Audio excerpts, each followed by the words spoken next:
your host, Reverend Patrina White McClure. I'm here. I'm so excited about our very special guest, but I'll introduce her in just a moment. But please remember that WCEG Media Enterprises is a 501c3 nonprofit community radio station. So we're here to discuss any type of topic that you want. But if you're looking for a place to sow your seed, give us a call at 404-490-8646 to sow your seed. In addition, you can go to www.wcegtalkradio.com and you'll find our contact information there, as well as the directory for all of our show content. So, whatever you have need of, whatever you want to be informed about, please go there to check us out. And then you can follow us for free on Facebook, Instagram, Twitch, YouTube, uh, Twitter, now called X, formerly known as Twitter. We're on all the social media platforms that you would like to be on. Just Google us and you'll find all of our contact information. And without further ado, I would like to introduce to you our very special guest, Author Pauline Marshall. She's a women's advocate, a public speaker, a freelance magazine writer, a community advisor to Grady's board of directors for the NIA project. She's an advocate to help women who are stuck in intimate partner violence, women who are struggling with suicidal tendencies and suicide ideation. Excuse me, Pauline Mansfield. I'm sorry. I have relatives, Pauline. Her Aunt Pauline, she's in heaven now. And then earlier this year, our cousin Mansfield just went to heaven. And then, but Paulette is Pauline's daughter. So all these names kind of interchange for me. So please forgive me if I mess up your name again. But welcome to Church Biz, Thank Ms. you. Pauline Mansfield. Thank you. Thank you. Thank you. I knew you had another person on your mind. I just smiled. Yeah, it was like three people. So it's like it trust me. And I had to tell my husband because they're actually family members on his side. And then this morning he's like, "Well, who's your guest today?" And I said, "It's the lady named Pauline's Pauline Mansfield." So he was like, "Oh yeah." So, but welcome. You have such an interesting story. I got excited about your bio as I read it. I read it a couple of times because we really do have a lot in common. So it was almost like reading my bio and some things that I hope to incorporate within my bio That's moving wonderful. forward. But how did you come to be an author? Oh, that's a good question. I'll see if I can shorten the story. Okay. I had no desire, no thoughts of writing. I had gone through a very abusive marriage and I was starting my life all over again. And I was in quite a bit of turmoil and distress because I had to start from scratch, come out of hiding, get a new job, find a new home, the whole nine yards. And I used to just write notes to myself as uplift. As I'm talking to Mm, God, as I'm struggling to find my way, I would just write on anything, a piece of paper, a napkin. And I happened to be in a restaurant with a friend, Tom Macbeth. She turned the page in my life for me that day. And she said, "Well, what are you writing?" And I said, "Well, I just express my thoughts on paper." It comes through my fingers. I write it down. And she said, "You need to write a book." And I said, "I don't know a thing.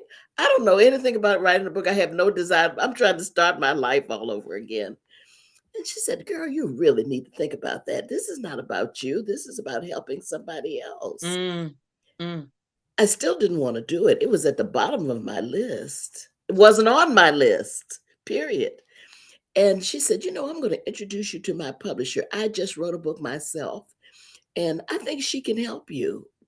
I was just totally dismissive of it, Reverend Patrina. And she just pushed me. She almost held a gun to my head. I mean, she pushed, pushed, pushed. And it took a year for me to even contemplate the idea of doing something that was so much out of my comfort zone. But she did make an appointment with me to meet her publisher. And she was such a soft, gentle spirit. And she didn't talk a lot. And she simply said, "This is something you're destined to do." Like mm. she had a conversation with God herself. And she said, "Take your time. And when you're ready, you'll be ready." And that day came. And my first book was called The Turtle Story. And it was about my domestic abuse experience, the dark side. But it was so cleansing for me. I mean, it just brought up all of that pain and dumped it by writing it on paper. That's why I encourage people to write their thoughts, just like my friend Tom Macbeth told me to do. I didn't know it was going to be therapy for me. So that was my first book. And after I wrote the first book, I felt empowered. And so I wrote a second book and a third book. And then the fourth book. And so it now continues as I help other people write their books. So that's the short version of the story. That is amazing. And then your website for your first book is www.turtlequeenwriteplace.com for those in the Church Biz audience who may be interested in seeing what Miss Pauline's story looked like till she got to this point. So then your story continues to evolve, Yes. and then you start getting the speaking engagements because of the book. Yes, because of my first book. It was just amazing, almost overwhelming at first. This was so much out of my zone. But I realized that I was helping people.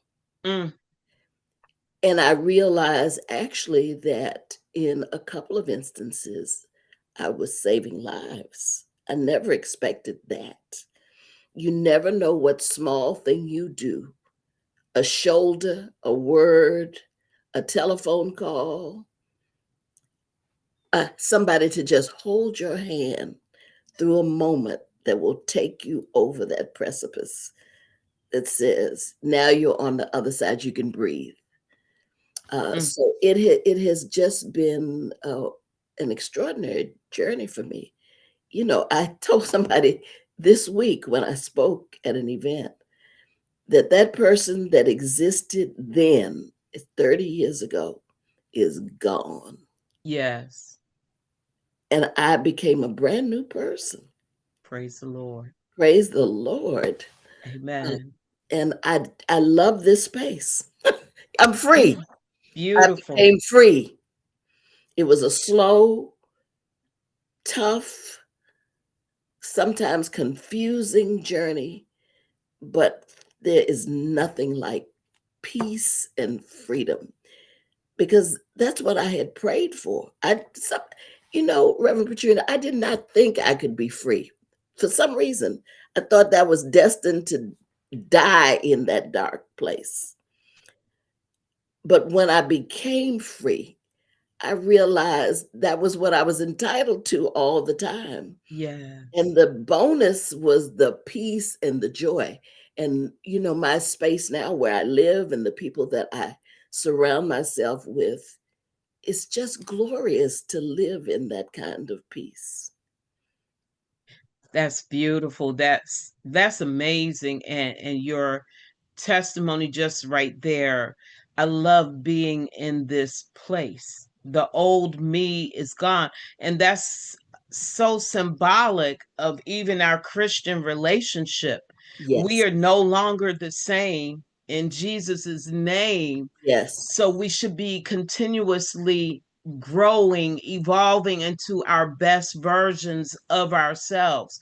And so those people who try to maintain who they were in the past don't realize that they stopped living. yes. True. And so they need to be set free with the Yes, awareness, but that awareness came once you got set free. yes, And even the Bible says those who were set free by Christ should not return unto their former selves. right. And Yeah. I even, my friends even gave me a new name. I became the Turtle Queen. And it's interesting. I didn't even know about branding.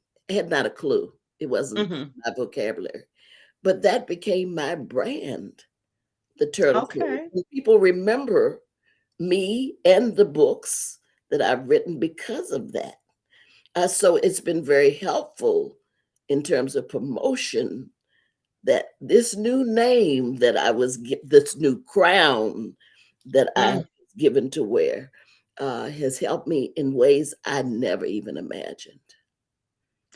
So, how often do you find the connection between traditional roles and women stuck in domestic violence? Far too often. People think that what we see on TV, we see the news of people being shot, limbs broken, black eyes. That's what we see as domestic violence.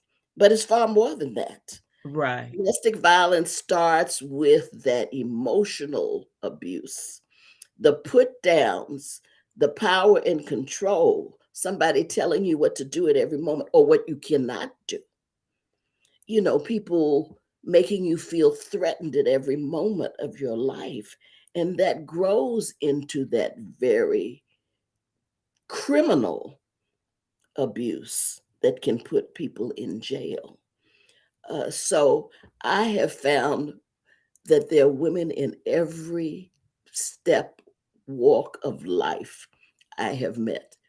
Police officers, ministers, teachers, counselors. I have met these people who have walked that same path that I have walked. And you never think professional women who look on the outside very secure, very put together, nothing can touch them. She's got it. But behind closed doors is a different thing. So I encounter it all the time. Mm.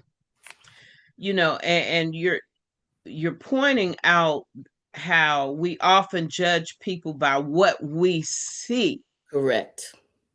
but we don't know their whole story. They're just the face Yes. to their story. Yes. So that's why we can't judge people or Correct. put our faith in man, or humanity, Absolutely. uh, because we don't know what comes with that story. Like they say, you see my glory, but you don't know my story. Correct. Correct. And I was one of those people who was wearing a mask.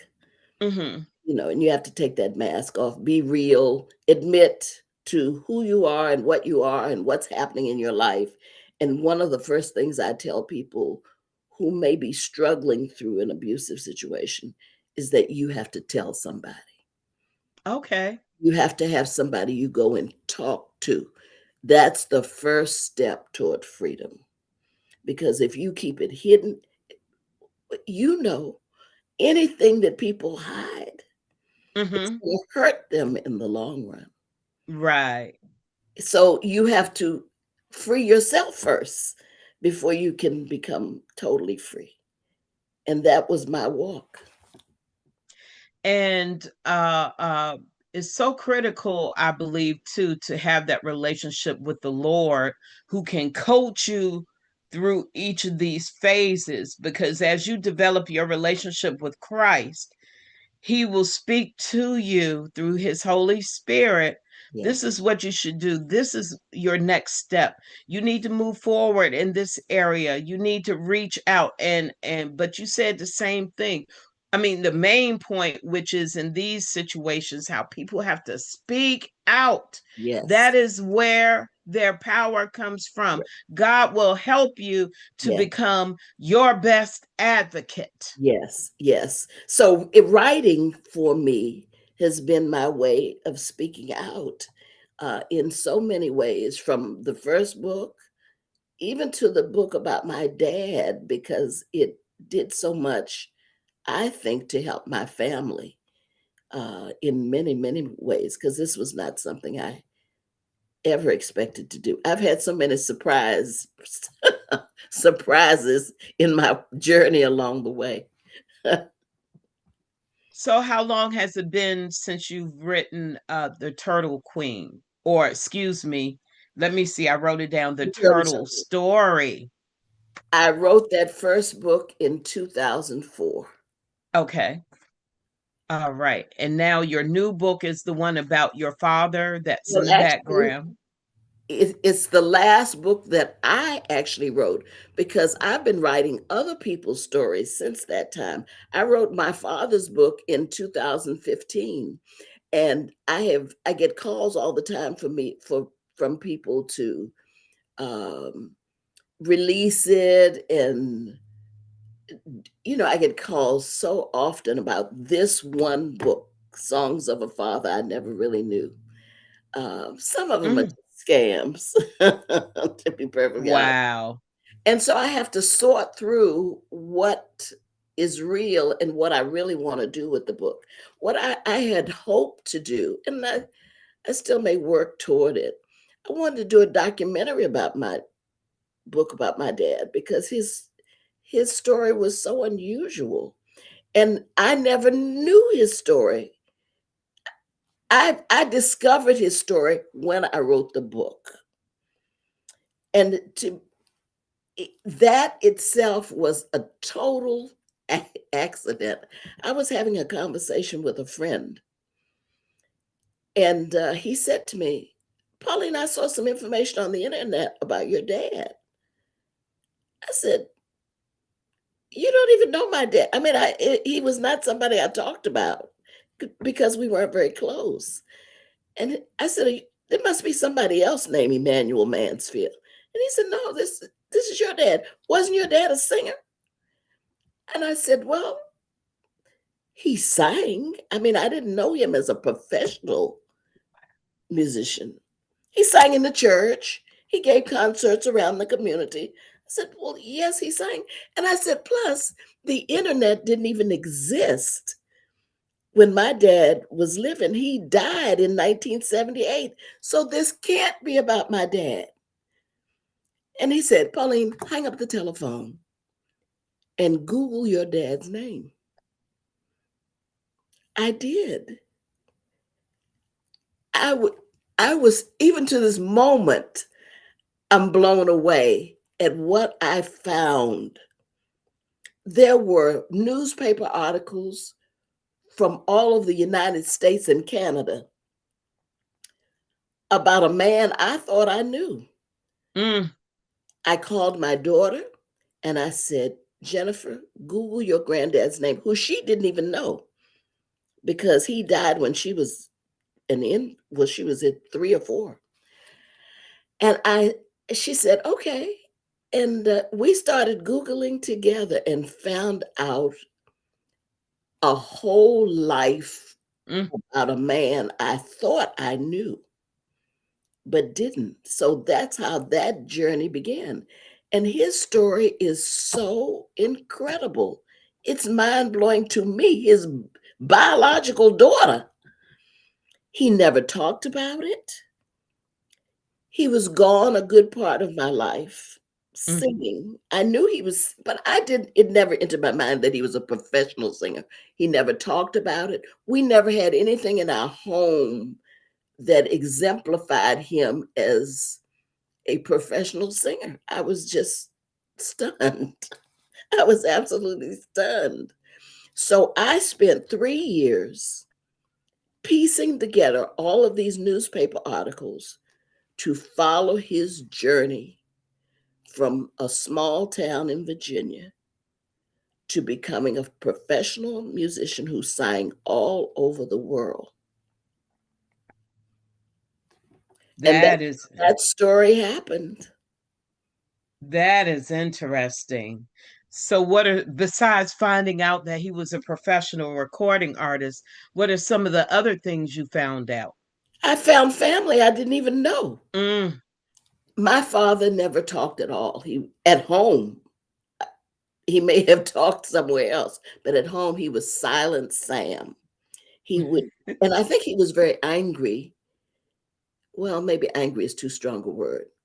He was sad when he had to come off the road. My mother, who I said was his biggest fan, I told you that earlier, yes. but she was a practical and smart woman. And she said, "You need to get home. You have 3 children to put through college." And he came home reluctantly. And when he came home, he just went into a shell. He never said any, he just didn't talk at all. He would sit at the table and just write every day. I don't even know what he was writing. He would just write every day. He was just really quiet. And my mother insisted that he find a job. Singing wasn't bringing in money, so he had to go to work. And um, I think that changed him entirely. So he just never shared anything about himself or his family. I didn't know who my grandparents were, my paternal grandparents. I didn't even know their names until I started researching for this book. Didn't know their names. And my grandfather's name happens to be Paul. Wow. So Pauline came through Paul. It was just mind boggling. But I took a trip with my daughter and my brother when we started the research to Virginia. We went on a trek to find our roots. And we drove to this teeny little town in Virginia called Wake, Virginia. And we found these people who were my relatives. And that was one of the best parts of my journey. These wonderful people.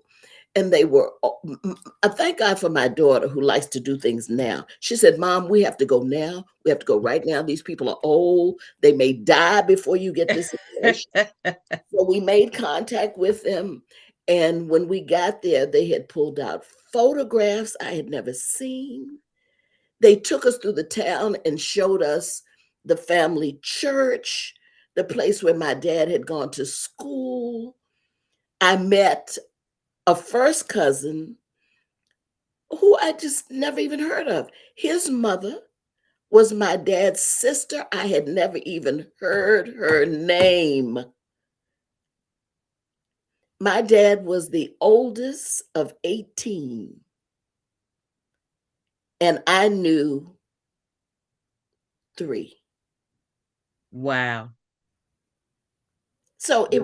it was just an extraordinary story. And I was just happy that I could share it not only with my children, but with my oldest brother's children. He has 7 children.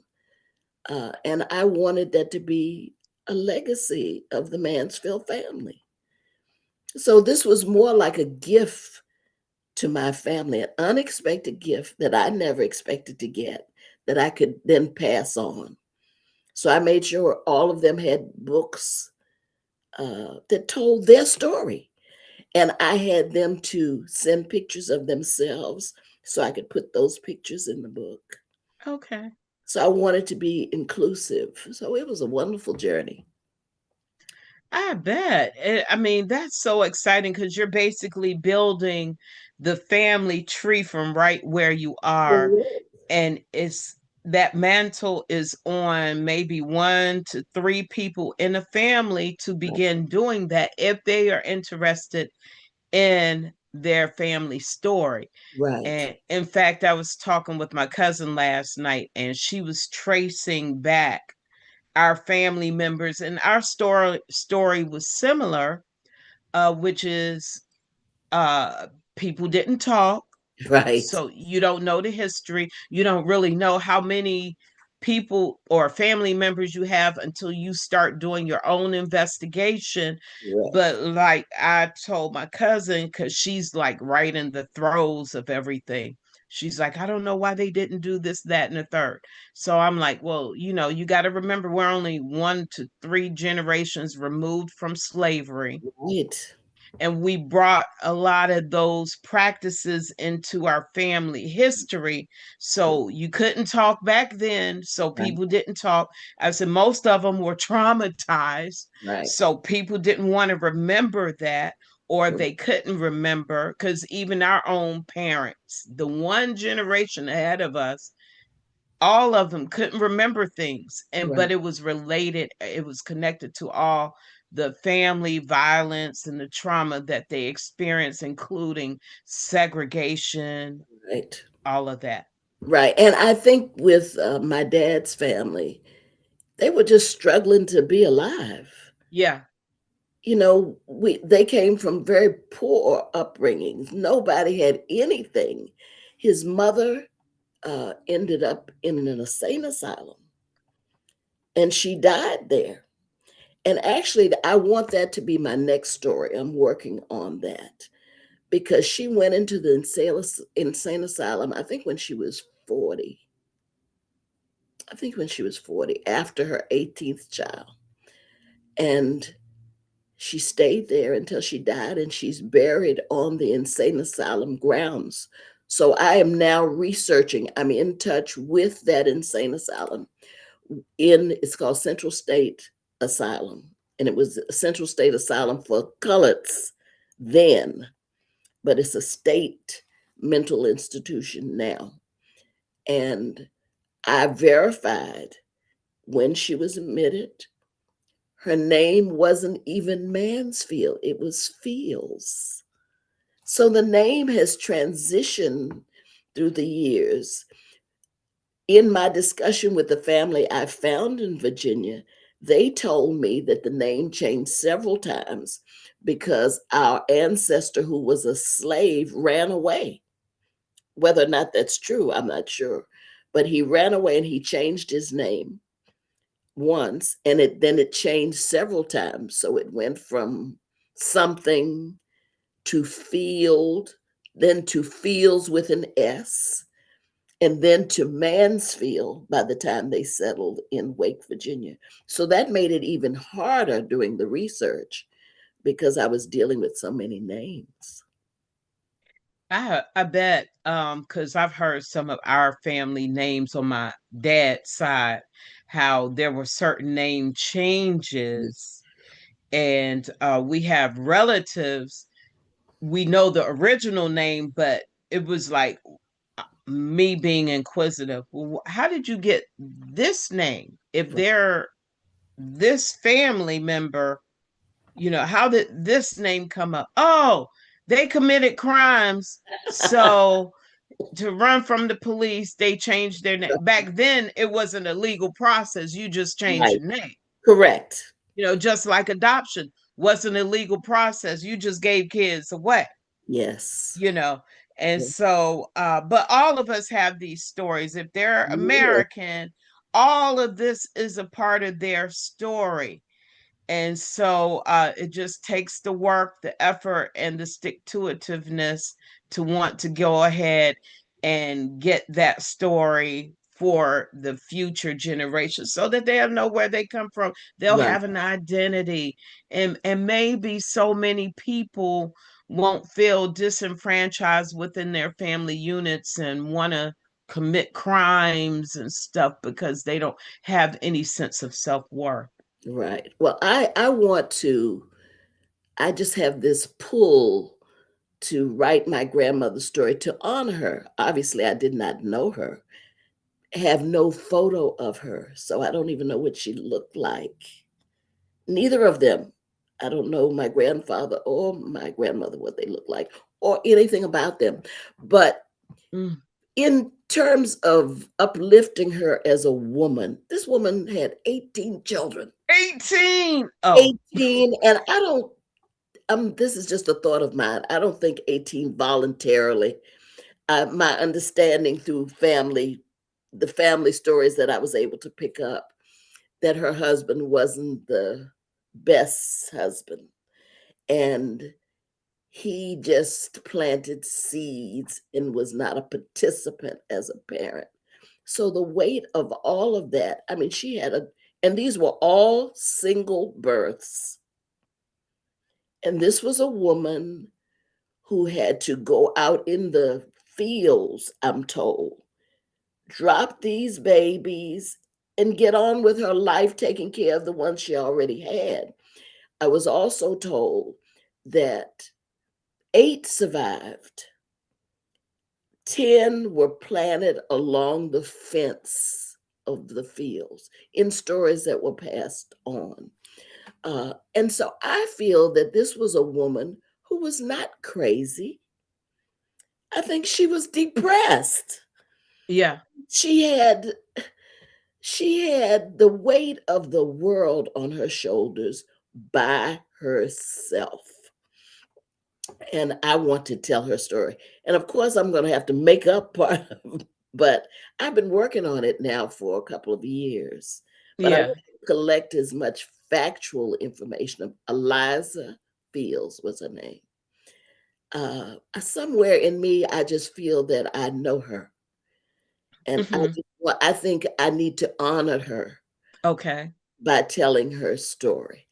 So I'm going to be working on that for a while, so I can. But I truly wish I had some photographs to,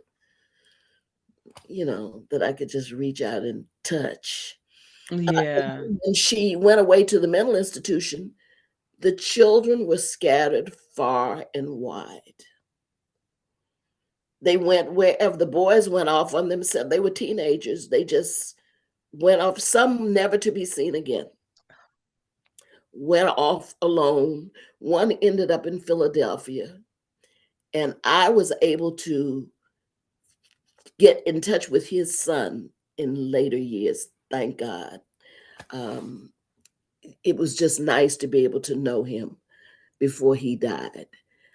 And the rest were just tossed hither and yon. Some were raised by people in the community, some went off to work. I mean, it's just, in many ways, a very sad story.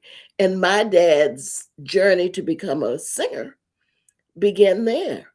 He could have stayed in Virginia and been a fisherman or whatever Black men did at that time, but my dad had big dreams, apparently. And he had not finished high school.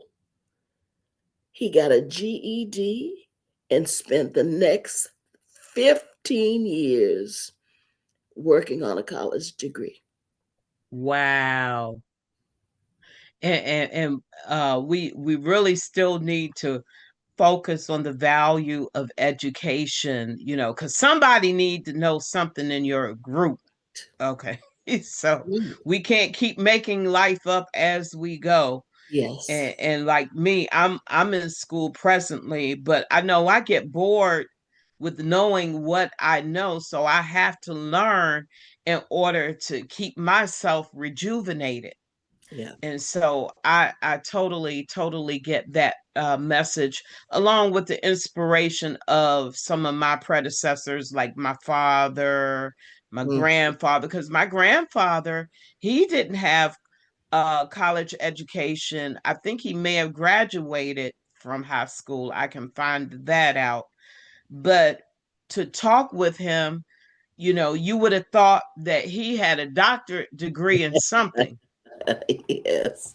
So it was like really profound in spite of the restrictive conditions of that time, Right. he never stopped educating himself. And especially, God is going to give you revelation on all kinds of stuff. Yes. So if you do, like a friend of mine taught me years ago, he said that, and this was the best advice, which is if you become a student of life, Mm-hmm. then you'll have all the degrees that you need. Yes. Amen. That's true. That is And true.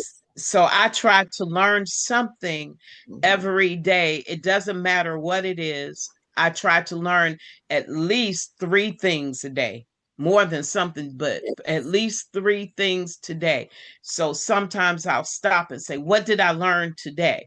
And I'll Hmm. start counting, Right. That's a good like, question to ask ourselves. yeah, yeah, because I'm like, I don't want to just exist and not know anything. Right. This is God gave us this for a purpose. Right. And then over the years, I learned through education that one of the ways we honor God is by being educated and exercising the mind and the brain that He gave us. Yes. And I was like, whoa, I missed that. But anyway, I got it. Uh, so outside of the book of your grandmother, now you said she was in Central State Hospital. Is that in Milledgeville, Georgia, that she No, was it's at? in Virginia. It's in Okay. Petersburg, Virginia, which is Oh, close to Richmond, Virginia.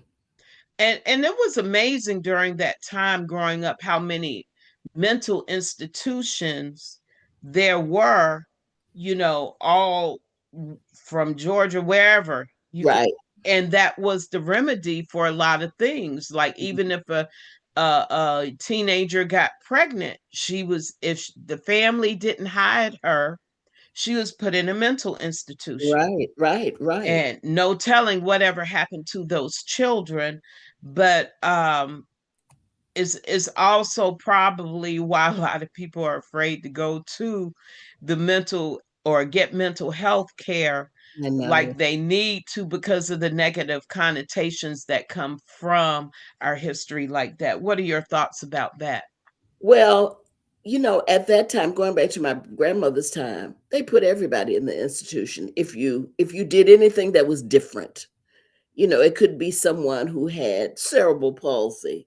If they weren't functional in the community, they would just throw them in institutions. So you had people who were sick thrown into people who into places where people really did have some mental health issues, and they were herded like cattle. I have started collecting photos from that institution, looking into faces, trying to see one that may look like mine, Mhm. from the time she was there. Um, and they were just, when they died, they just buried them out in a field with no names. So people are mistreated very often in mental institutions. But I'll give you a little interesting note. When my mother made my dad come home, she had already found him a job. She wasn't going to wait until he. My mother She was. was a boss. She was the boss. She was tough. She was just tough. It's like, I got these kids that got to go to school. We need food on the table. We grew up poor. We were struggling, but my mother was very industrious. And she found an ad in the paper and had that to put in his hand when he got home, and he went to work at a mental institution.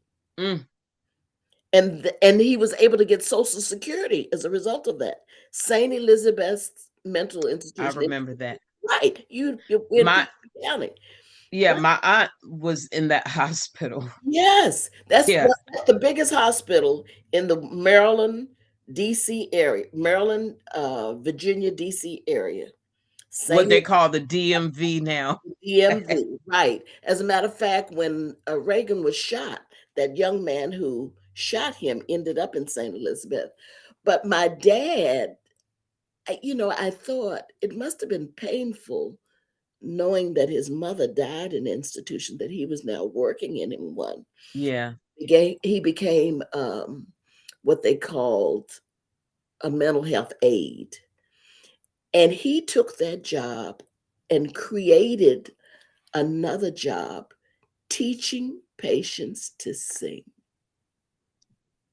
Wow. Yes, that was a wow. That was a wow for me. Now that I remember because he had come home then. I was probably a young teen, 13, 14, when he went to work at St. Elizabeth's Hospital. And that's where he worked until he retired. And that's how they were able to live into retirement fairly comfortably because he was getting Social Security from that job. But he would bring the patients to our church to sing. He would take them to World's Fairs. He would take them sometimes by himself. He'd get a bus and drive these patients who looked like, forgive me, they looked like they were crazy. But the minute my dad would raise his hands to direct them, it was like an angel's choir. That I remember. It was just it was just extraordinary. The gifts that he was able to pull out of these people. They said music is the last thing to go in people, like even with patients who have dementia, Alzheimer's, they still can feel and connect with the music. So teaching them to sing was such a beautiful thing, but I thought it was interesting that he ended up in working in a mental institution. I don't see how he could not help from thinking about his mother. Right. And maybe that helped him to have that passion all the more, or he was able to tie his passion into doing that work of teaching them how to sing, and Right, also honored his mother at the same time. And now we find that programs are being instituted even in nursing or senior facilities that do these similar things to teach right, them how to sing or have choirs all these years, when in actuality your father could have probably been the founder of that particular trend, or maybe even somebody read your book right. and said, I'm going to use this where I work and let's see what happens. Yes. Yeah. I put in the chat also the title of the book, and it is on Amazon. So um, people can get it if they're interesting. Because even though I wrote this story, I felt that the story was given to me. Okay. I mean, it was just like wrapped in a bow, kind of. I mean, I had to do the research, I had to do the writing, but it wasn't something I was intending to do. That And was like a gift. and the person that came to mind was Moses, how he was given the first 5 books of the Bible, and he had to do his research too, because we have to consider all the hundreds of years of oral traditions that were passed down to him. So Right, he was able to capture the story of Adam and Eve, because we got to consider the fact that they lived long enough to be able to talk to people like Noah and the right. fathers in between. And so a similar thing has happened to you. Yeah. Yeah, I would have never had thought of it in those terms. Thank you for that. Oh, you're welcome. Everybody in the WCEG world, go to Amazon and pick up the book Songs of a Father I Never Really Knew. And you would be amazed to find out all the details in this story. Stop looking at TV all the time. Okay. Invest in yourself, develop the habit of reading, because one day owning books will be outlawed. That's on the way. Oh, it's Okay. already here. It's Okay. by destroying them and Yeah. banning them. And they do that, governments do that because they want to dumb down the population so that the population will believe anything that they tell them. Yes. But you don't have to buy the rhetoric if you develop your own habit of reading and learning and writing. And you know what the old story says, how if you want to hide anything, put it in a book, and we Right, know the negative exactly. connotations that come with that. Right. But learn something, learn anything. Even as I spoke with my cousin, that's why we ended up talking yesterday. She began to tell me of a horrible incident that happened with her granddaughter at school. Her granddaughter was the only one to write the testimony down. So now the other children impacted are instructed to write it down. People believe you when you write stuff down. Oh, But if you yes. keep talking, people forget what's said, then they start Mhm. communicating other stories because the details get lost. But when we write it down, it's locked in place. That's So right. everybody read, And write. we're creating history by doing that. That as well. Yes, Mhm. yes, yes. And so we can't just do everything, but we can do those things to empower ourselves. All Yes. right. So what are some of the future things that you have going on? Well, as I said, I've been working on and off on this book for my grandmother. And I'm going to keep doing that until I finish that. But my joy really comes, Reverend Patrina, in helping other people tell their stories. And the link that I put up there for the Turtle Queen includes all information about how people can contact me if they want to write their own story. Everybody has a story. Yes. Everybody has a story, and And they most have people. an audience. Right, and they don't tackle it because they say people just like I said way back, I don't know anything about writing a book, but God put somebody there to help me. And so now I am paying that forward by doing the same thing. It brings me so much joy. I think I enjoy telling other people's stories more than I like telling my own, but I'm telling my grandmother's story. I want to do that. So that's my journey now. And I write for a magazine. I write for a couple of magazines.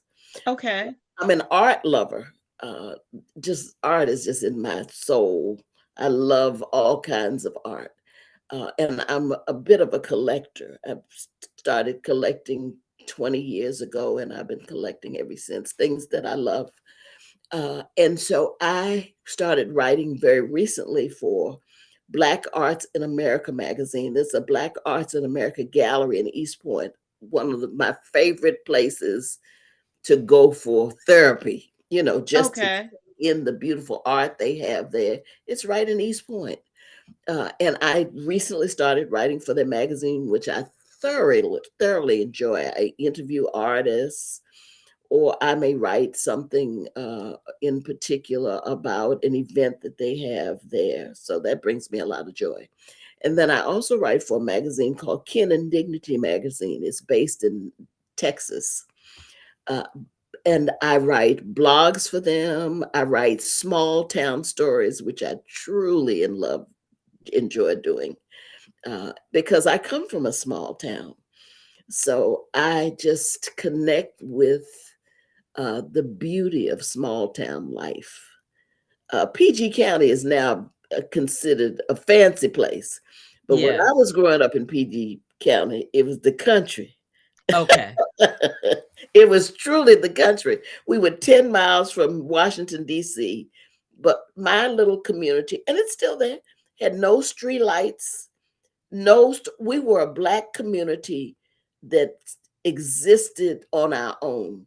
One gas station, one little community gas store, grocery store. We all went to the same church. We all went to the same elementary school. Everything was right there.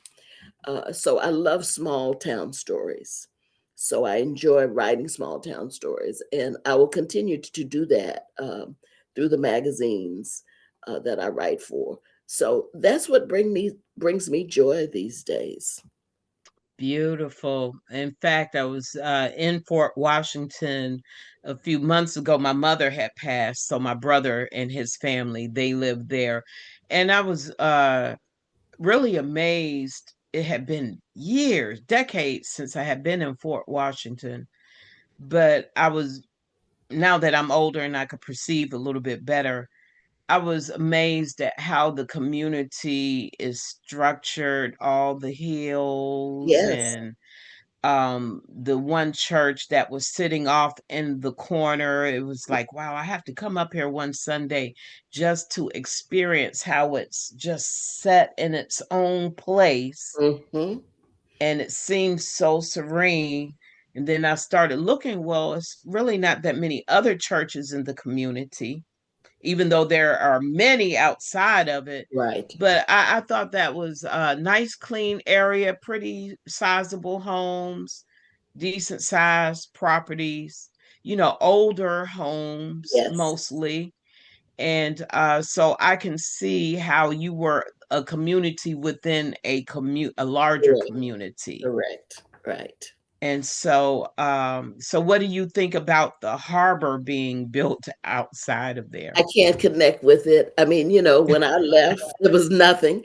Yeah, I feel very lost when I go, and there's the harbor, and everything is so interconnected now with the DMV. You've got Yes. Virginia right across the bridge, and DC, and it's kind of overwhelming to me now because I was used to the serene, quiet country environment, and I loved it. We could walk to the fort.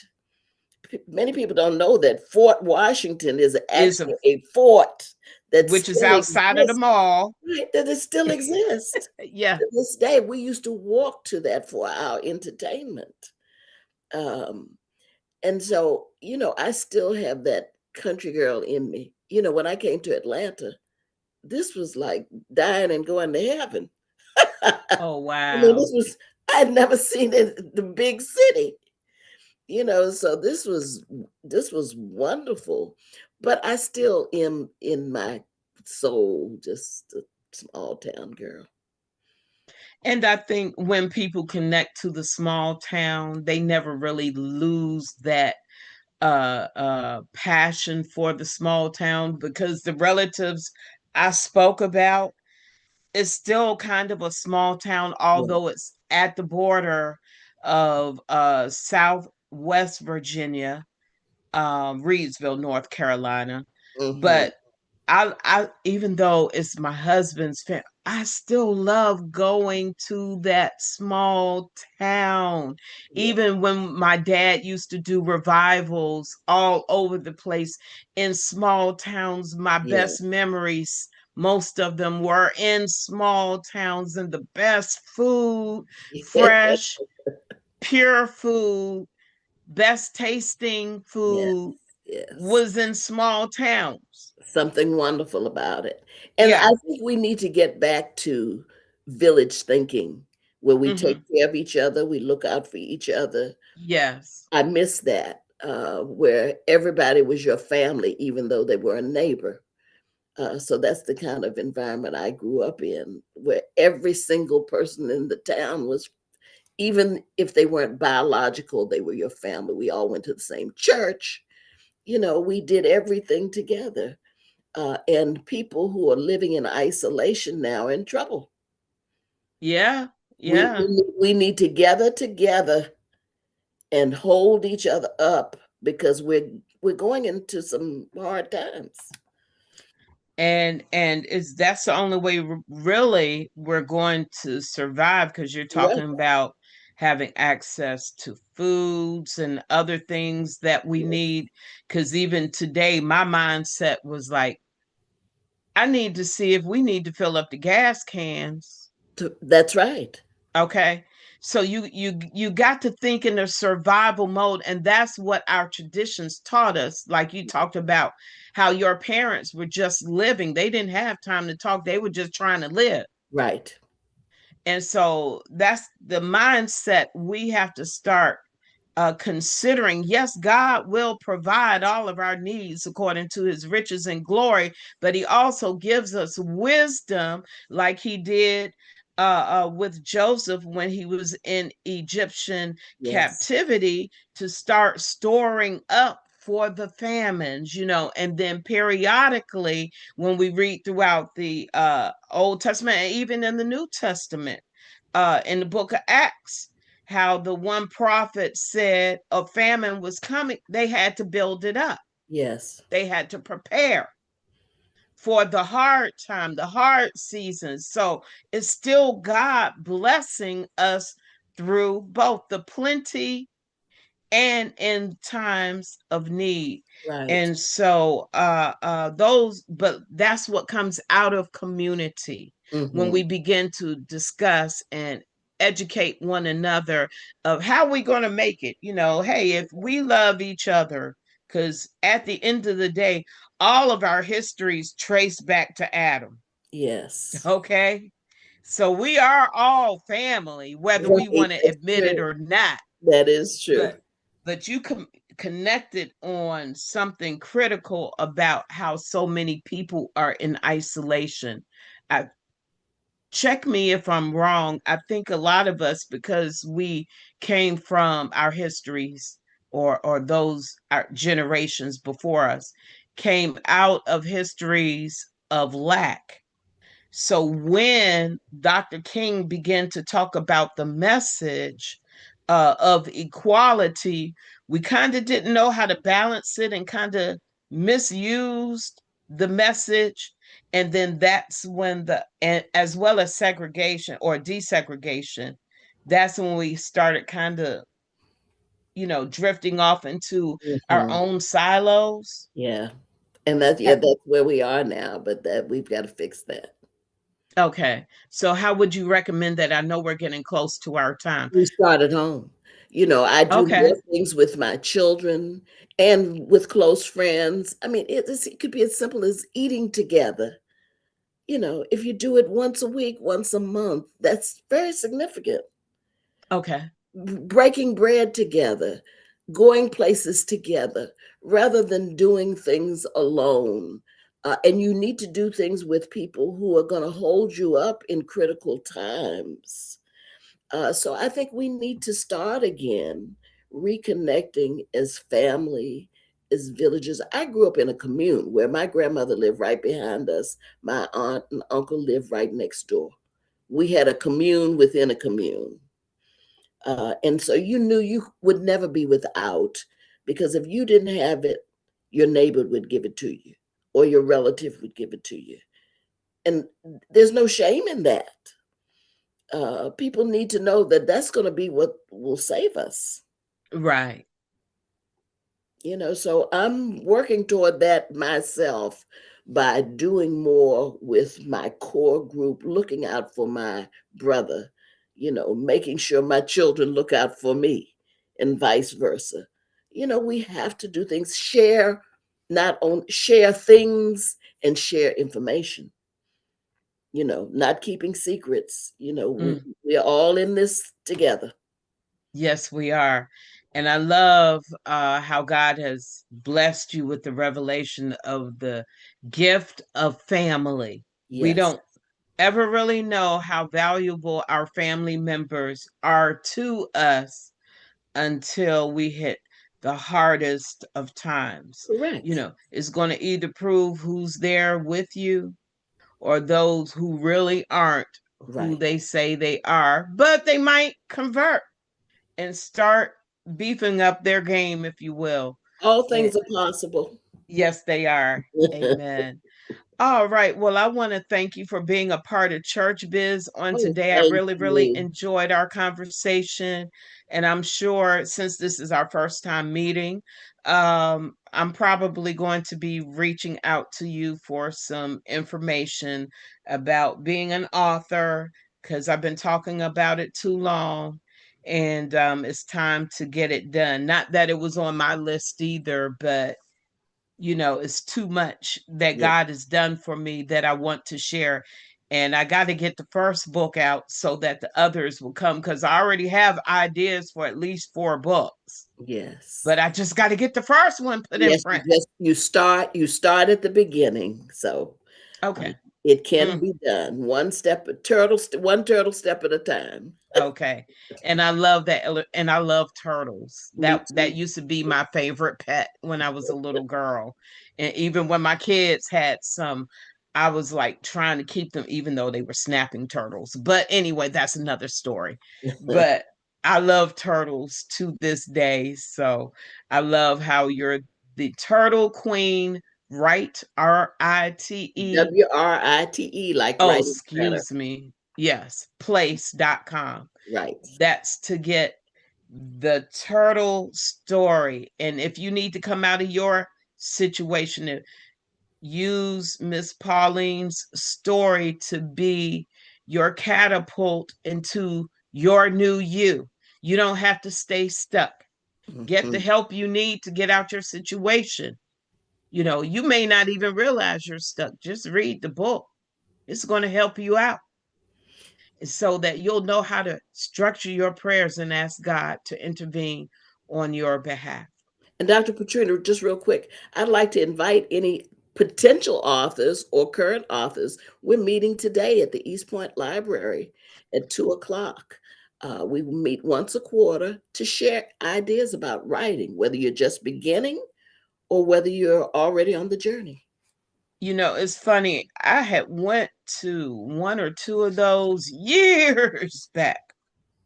I'm surprised they're still doing that. That's a good thing. Yes, That's a good thing. So thank you for that. you're And welcome. if you're in the Atlanta area and you have aspirations to be an author, go to the East Point Library at 2 p.m. Yes, and you'll find your community, those people that are going to help you with your gifts and the inspiration you need to get up off of your do nothing and do something. That part was for me.